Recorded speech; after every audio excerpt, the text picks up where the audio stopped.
இனிக்கும் தென்னை மரம் நமது குணம் சொல்லியதே.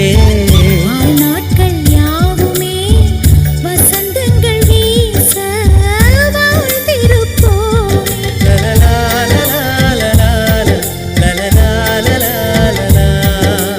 ஹாப்பி நியூ இயர் வந்ததே.